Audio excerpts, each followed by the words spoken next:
આવી રીતે ખીચડી બનાવશો તો તમારા ફેમિલી તમને વખાણ કરતા થાકશે નહીં, કેમ કે એક સ્ત્રીની સાચી શોભા તો એની રસોઈ જ હોય છે.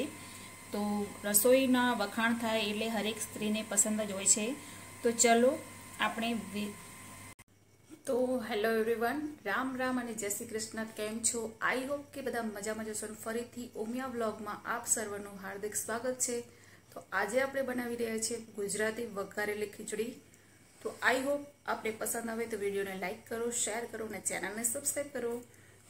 તો સૌ પ્રથમ તો આપણે ખીચડીને સાદી પહેલાં બાફી લેવાની છે, જેમાં તમે મગ, તુવેર દાળ, ચોખા અને મગની દાળ એ બધી વસ્તુને મિક્સ કરીને પહેલાં તો એક સીટી વગાડી લેવાની, એટલે આવી સાદી ખીચડી બની જાય અને પછી આપણે વઘાર કરીશું. તો સૌ પ્રથમ તો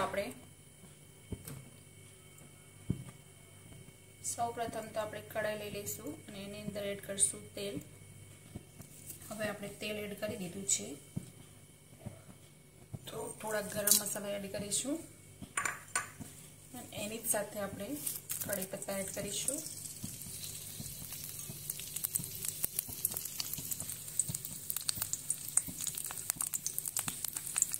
હવે આપણે એક મીડિયમ સાઇઝ ડુંગળી એડ કરીશું.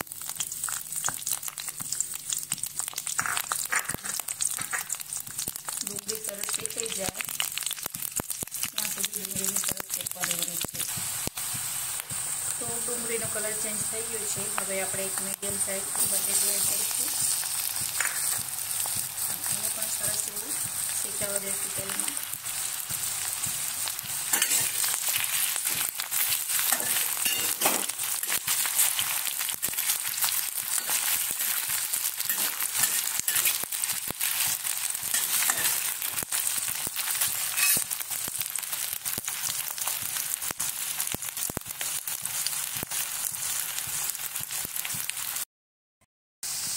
જોઈ શકો છો કે ડુંગળી પણ આપણે સરસ એવી શેકાઈ ગઈ છે, બટેકા શેકાઈ ગયા છે. તો હવે આપણે એમાં 2 મીડિયમ સાઇઝ ટમેટા એડ કરીશું. એને પણ સરસ એવો શેકાવા દઈશું.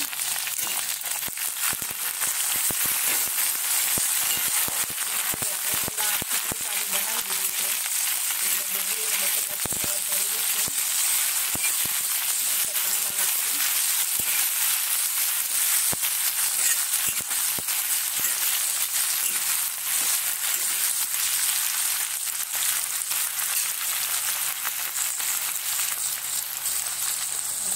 સાથે આપણે એક મીડિયમ મરચું એડ કરીશું.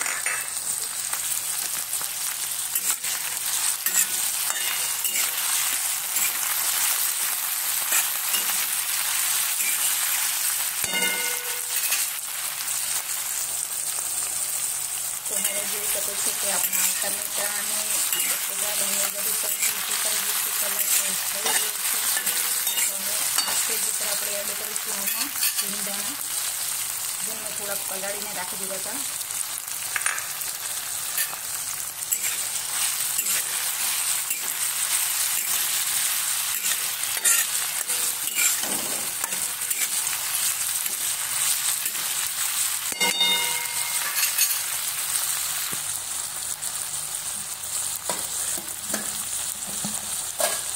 હવે આપણે એડ કરીશું મીઠું વધારે એડ નહીં કરીએ, કેમ કે સાદી ખીચડીમાં પહેલાં આપણે એડ કરી ચૂક્યા છીએ. ધાણા પાવડર, હળદર, લાલ મરચું,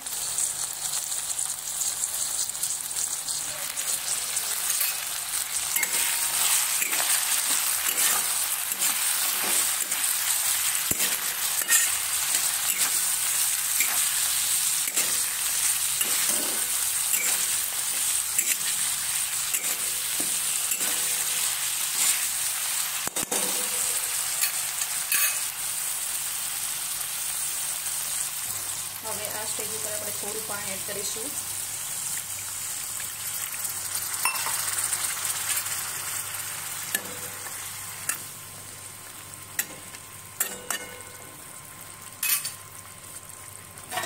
ઢાંકીને માટે રહેવા દઈશું.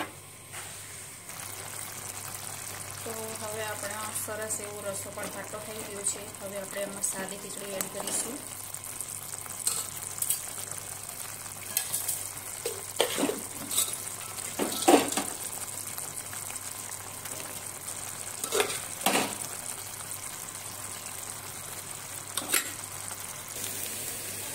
તો સરસ એવી બનીને તૈયાર છે આપણી ખીચડી.